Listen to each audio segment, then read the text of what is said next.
Good morning children. बच्चों, आज हम हिंदी व्याकरण में पाठ 6 लिंग का पुनः अवलोकन करने जा रहे हैं। बच्चों, आपको मैंने यह पाठ पहले से पढ़ा रखा है, लेकिन मैं आपको इस पाठ का एक बार फिर से रिवीजन करवा रही हूँ। तो लिंग क्या होता है बच्चों? लिंग क्या होता है? तो लिंग क्या होता है बच्चों, बताइए, सोचिए। तो संज्ञा का वह रूप, ठीक है, संज्ञा के जिस रूप से हमें पुरुष और स्त्री जाति का क्या होता है, बोध होता है। मतलब हमें जिससे यह पता चले कि यह पुरुष है कि स्त्री है, कि वह औरत है या आदमी है, ठीक है, तो उसे हम क्या कहते हैं? लिंग कहते हैं। जैसे छात्र पढ़ रहे हैं, छात्राएं नृत्य कर रही हैं। तो यहाँ पर छात्र क्या है बच्चों? पुरुष है। और यहाँ पर छात्राएं क्या है? यहाँ पर क्या है बच्चों? स्त्रीलिंग है। तो छात्र हमारा पुरुष में है और छात्राएं हमारा क्या है? स्त्रीलिंग में है। घोड़ा हमारा क्या है?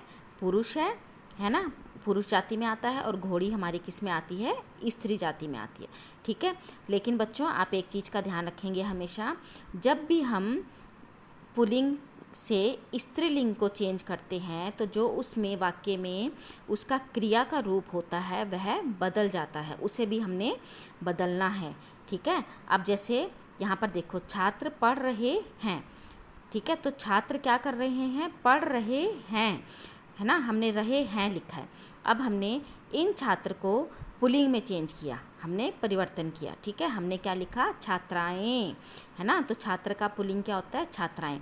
तो यहाँ पर जो छात्र हैं वो क्या क्रिया कर रहे थे? रहे हैं, पढ़ रहे हैं की क्रिया कर रहे थे, ठीक है। और जो छात्राएं हैं यहाँ पर, अब वो क्या क्रिया कर रही हैं? नृत्य कर रही हैं, ठीक है। तो यहाँ पर क्या हो गया? पुल्लिंग से यहाँ की क्रिया चेंज हो गई ना। इसमें स्त्रीलिंग में जब हमने पुल्लिंग से स्त्रीलिंग को में परिवर्तन किया तो जो क्रिया है वो भी परिवर्तन होगी। हमने ये तो नहीं लिखा कि छात्राएं नृत्य कर रहे हैं, नहीं, हमने लिखा है, हमने पढ़ा है कि हमने छात्राएं नृत्य कर रही हैं, ठीक है। तो जो क्रिया का रूप है वह भी बदल जाता है। अब जैसे आप बोलते हैं मैं काम कर रहा हूँ, अगर आप लड़के हैं, अगर वही बात लड़की बोलेगी, ठीक है, तो वो क्या बोलेगी कि मैं काम कर रही हूँ, ठीक है बच्चों, समझ आ गया आपको। अब आगे देखिए, लिंग के भेद। लिंग के कितने भेद होते हैं? लिंग के 2 भेद होते हैं, एक तो पुल्लिंग और दूसरा स्त्रीलिंग। तो पुल्लिंग जाति में कौन आता है बच्चों? वही जो पुरुष जाति का बोध कराते हैं, ठीक है। तो जो पुल्लिंग किसे कहते हैं? तो सिंपल सी बच्चों, आप सिंपल लिख सकते हैं, पुल्लिंग कौन होते हैं? तो वे संज्ञा शब्द जो पुरुष जाति का बोध कराते हैं वह क्या कहलाते हैं? पुल्लिंग कहलाते हैं। और स्त्रीलिंग कौन से होते हैं? स्त्रीलिंग, स्त्री, तो जिससे हमें स्त्री जाति का क्या होता है बच्चों? बोध होता है ना, तो वो क्या कहलाते हैं? स्त्रीलिंग कहलाते हैं। समझ आ गया आपको, ठीक है। तो पुल्लिंग में पुरुष और स्त्रीलिंग में स्त्री जाति, ठीक है बच्चों। तो जैसे देखिए, पिता, दादा, मामा, लड़का, चूहा, आदमी, तो ये हमारे पुल्लिंग हैं। और स्त्रीलिंग कौन से हैं हमारे? माता, दादी, मामी, शेरनी, लड़की, चूहिया, औरत, ये हमारे क्या हैं बच्चों? स्त्रीलिंग हैं, ठीक है। समझ आ गया आपको, ठीक है। तो अब हमारे ये पुल्लिंग और स्त्रीलिंग थे। अब पुल्लिंग में जैसे मुर्गा का हमारा स्त्रीलिंग क्या बनता है? मुर्गी, भांजा का भांजी, है ना। तो ऐसे हम इनको क्या करते हैं? परिवर्तन करते हैं। लेकिन बच्चों, यहाँ पर देखिए, मैं आपको बताती हूँ, कुछ शब्द होते हैं, ठीक है, यहाँ पे है जैसे लिंग की पहचान। संसार में प्राणीवाचक शब्दों में लिंग की पहचान सरलता से की जा सकती है। प्राणीवाचक कौन होते हैं बच्चों? जिनमें क्या होता है? प्राण होता है, ठीक है, जीवन होता है। यदि वे पुरुष जाति का बोध कराते हैं तो पुल्लिंग, और स्त्री का कराते हैं तो स्त्रीलिंग, ठीक है। अब पुल्लिंग शब्दों की पहचान, ठीक है, कि पुल्लिंग शब्द कौन कौन से होते हैं, ठीक है। अब आपने ये याद रखने हैं कि पुल्लिंग शब्द कौन से होते हैं? जिनके अंत में क्या आता है? अ आता है, वो कौन से होते हैं? प्राय पुल्लिंग में आते हैं, ठीक है। जो प्राणीवाचक है उनको तो हम आसानी से पहचान लेते हैं ना, जैसे लड़का, लड़की, अध्यापक, अध्यापिका, मम्मी, पापा, जिनमें जान, इनको तो हम पहचान लेते हैं कि ये हमारे पुरुष में आते हैं कि स्त्री में आते हैं। लेकिन जिनमें प्राण नहीं है, है ना, जो उन शब्दों को हम कैसे पहचानेंगे? तो देखिए, जिनके अंत में क्या आएगा? अ, ठीक है, जैसे धन, तन, मन, ये सब हमारे किस में आएंगे बच्चों? पुल्लिंग में आएंगे। और जिन शब्दों के अंत में पा, आना, ये मैंने आपको पिछली वीडियो में भी सब समझाया हुआ है, ठीक है। उसमें जैसे मोटापा, बुढ़ापा, ये सब हमारे किस में आते हैं? ये भी हमारे पुल्लिंग में आते हैं। हमारे पर्वतों के नाम हैं, ठीक है, देश के नाम हैं, महीनों के नाम हैं बच्चों, ग्रहों के नाम हैं, सूर्य चंद्रमा, दिनों के नाम हैं, है ना, चंदाई, जैसे हम ग्रहों में चंदा मामा ही बोलते हैं, दिनों के नाम हैं, पेड़ों के नाम हैं, फलों के नाम हैं, द्रव्य के नाम हैं, धातुओं के नाम और रत्नों के, ठीक है, हीरे मोती, ये सभी बच्चों हमारे किस में आते हैं, पुल्लिंग में आते हैं, ठीक है। तो इन्हें आपने याद रखना है। आप ये तभी याद रखेंगे बच्चों जब आप ये वीडियो ध्यान से देखेंगे, ठीक है।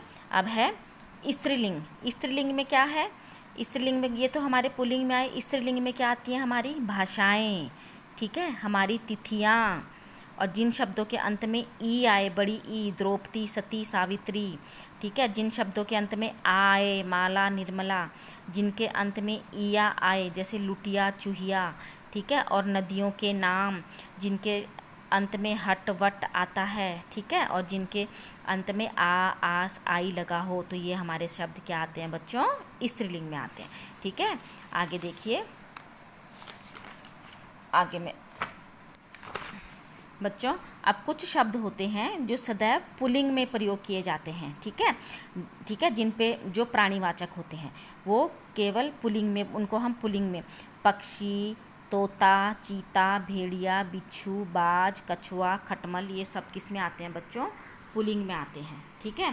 और कुछ शब्द ऐसे होते हैं जिनको हम स्त्रीलिंग में प्रयोग करते हैं, जैसे कोयल, मछली, चील, गिलहरी, मक्खी, इनको हम बोलने में हम क्या बोलते हैं, हमेशा स्त्रीलिंग में, जैसे कोयल मीठा गाती है, मछली तैर रही है ना, तो हमने इनको स्त्रीलिंग में प्रयोग करते हैं।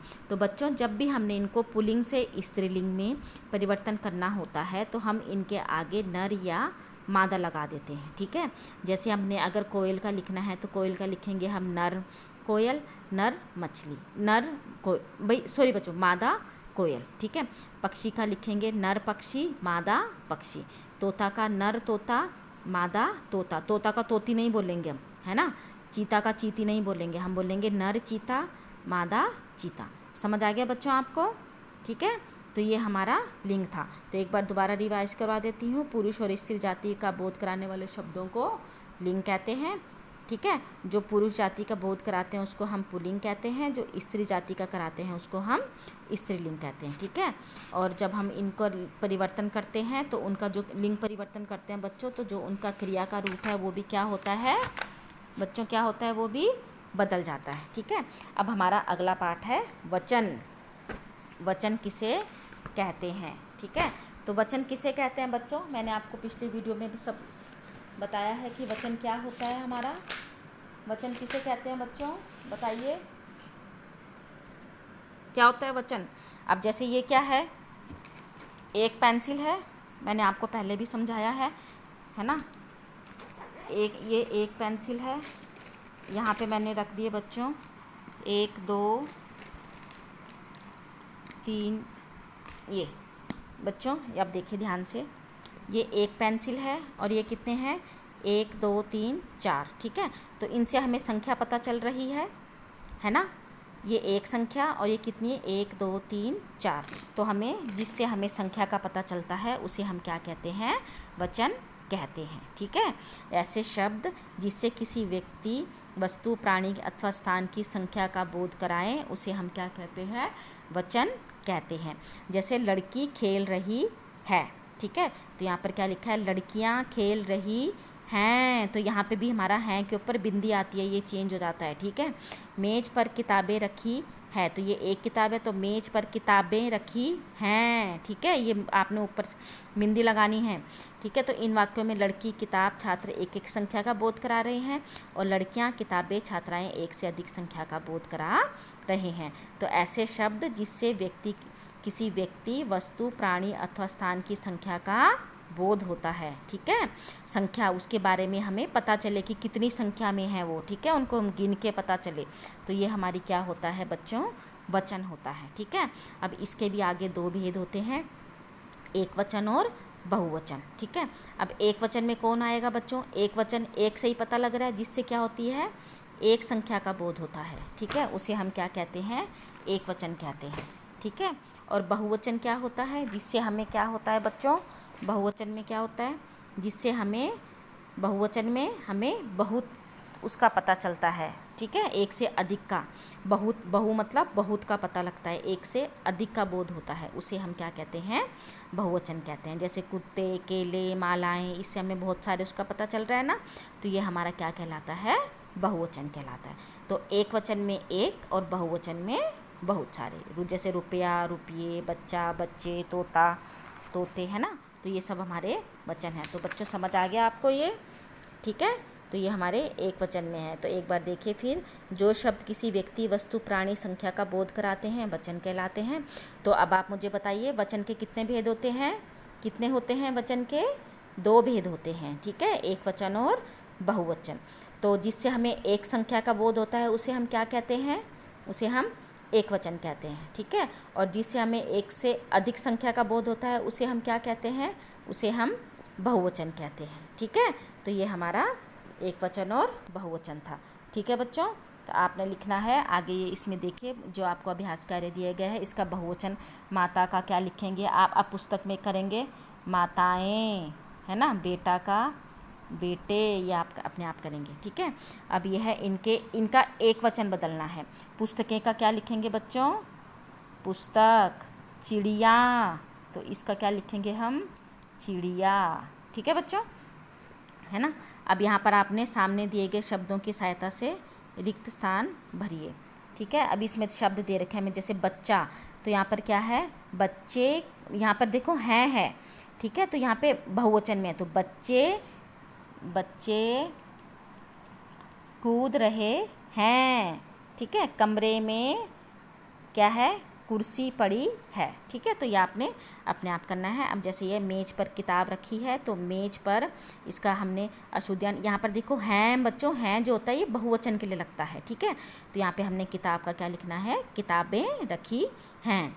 अब है बच्चे रो रहा है, अब रहा है तो एक के लिए प्रयोग कर रहे हैं, ठीक है। तो यहाँ पर आएगा ये एक के लिए प्रयोग होता है, तो यहाँ पर बच्चे बहुत सारे हैं, तो बच्चे, तो हमने, ठीक है, तो बच्चे रो रहे हैं, ठीक है। तो हमने इसको ऐसे, या तो नहीं, इसका हमने बच्चे को परिवर्तन करना है बच्चों यहाँ पे, तो हमने यहाँ पे लिखना है बच्चा रो रहा है, ठीक है। यहाँ पे हम लिखेंगे बच्चा रो रहा है। समझ आ गया बच्चों। तो ऐसे आप ये अपने आप करेंगे। अब बच्चों इसकी कार्यपत्रिका देखिए, ये पुनरावृत्ति कार्य है। पहले आपने लिंग करना है, लिंग के 2 भेद होते हैं। अभी मैंने बताया लिंग बदलने पर डैश का किसका क्रिया का रूप बदल जाता है, ठीक है। ये आप अपने आप करेंगे, मैंने आपको बता दिया है, ठीक है। दिनों के नाम डैश में प्रयुक्त होते हैं। मछली सदैव, ठीक है, क्या आता है, दिनों के नाम पुल्लिंग में प्रयोग होते हैं, मछली सदैव स्त्रीलिंग होता है। श्रीमान का लिखेंगे श्रीमती, ठीक है। अब इन संज्ञा क्या बदलेंगे, चूहा का, हलवाई का लिंग परिवर्तन करेंगे, शेर का, कोयल का, ठीक है। ये सब आप खुद परिवर्तन करेंगे। आगे देखिए, अब जैसे ये है, नीचे लिखे वाक्यों को आप फिर से बदलकर दोबारा लिखेंगे। तो क्या लिखेंगे, लड़का खेल रहा है, तो लड़का का क्या बनता है बच्चों, लड़की खेल रही है। बैल का क्या होता है, गाय, बैल का क्या होता है, गाय, तो गाय घास खा रही है। ये आप अपने आप करेंगे। अब ऐसे ही वचन का है। हिंदी भाषा में वचन कितने प्रकार के होते हैं बच्चों, 2 प्रकार के होते हैं, है ना। तो ये आप अपने आप करेंगे। उसके बाद ये आपके इनके आपने वचन, इनके आगे आपने एक वचन और बहुवचन लिखने हैं। रुपये एक वचन है कि बहुवचन है बच्चों, रुपये हमारा बहुवचन है, ठीक है। इसे आप अपने आप करेंगे। उसके बाद देखिए, दिए गए वाक्यों में वचन बदलकर इनको फिर से लिखना है, आपने वचन को बदलना है। जंगल में मोर नाच रहा है, तो क्या आएगा, जंगल में मोर नाच रहे हैं, ठीक है। वह कहाँ जा रहा है, तो वह का क्या बनेगा, वे कहाँ जा रहे हैं, ठीक है। अब मैंने आपको एक समझा दिया, बाकी आप अपने आप करेंगे। अब नीचे दिए गए शब्दों में सही बहुवचन पर आपने गोला लगाना है। पुस्तक का सही कौन सा होता है, पुस्तकें या पुस्तकाएं, तो कौन सा होता है बच्चों, पुस्तकें। तो आपने इसको गोला लगाना है, ठीक है बच्चों। आपको समझ आ गया होगा बच्चों। आप रिवीजन के लिए वीडियो को ज़रूर देखिए, ठीक है। आपको पेपर में, एग्ज़ाम में जैसा हमने आपने वर्कशीट दी है सेम वैसी नहीं आएगा, ठीक है। आपको बुक में से कहीं से भी क्वेश्चन पूछा जाएगा, इसलिए आपने अपने रिवीजन के लिए, अपने एग्ज़ाम के प्रिपरेशन के लिए वीडियो को ज़रूर देखना है, ठीक है बच्चों। धन्यवाद।